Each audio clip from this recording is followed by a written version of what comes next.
kwamba mtu asiyeufuata Uislamu hatakubaliwa, na katika fil akhirati minal khasirin, atakuwa katika hasara. Bismillahir Rahmanir Rahim. Allahumma salli ala Muhammadin wa ali Muhammad.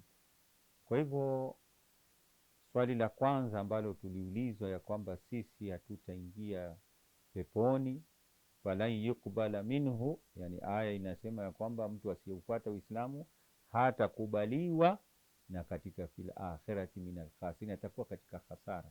Sasa natija ambayo tumezungumzia, tumesema ya kwamba sisi tutaingia peponi, na pia sisi tunafuata nguzo tano.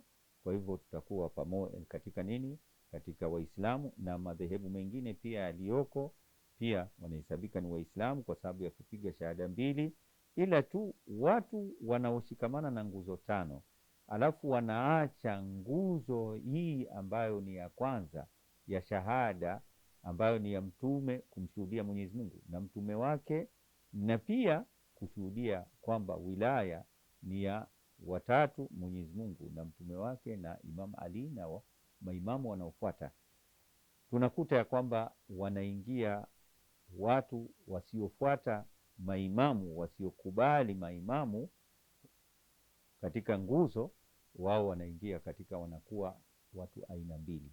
Jambo la kwanza, kundi la kwanza ni kundi la watu ambao wanawachukia Ahlul Bait, wanawachukia maimamu.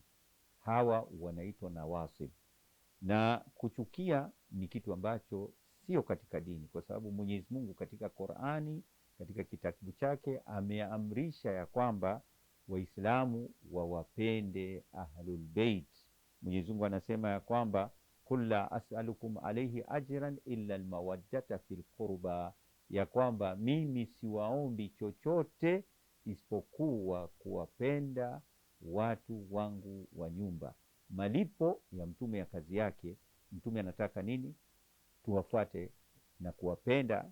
Kwanza kabisa kuwapenda Ahlul Bait, ndio ni kitu cha kwanza. Alafu kitu cha pili ni kwamba kwa nini kuwapenda? Tunakuta ya kwamba hili ni jambo ambalo Nabii Ibrahim alimuomba Mwenyezi Mungu Subhanahu wa Ta'ala.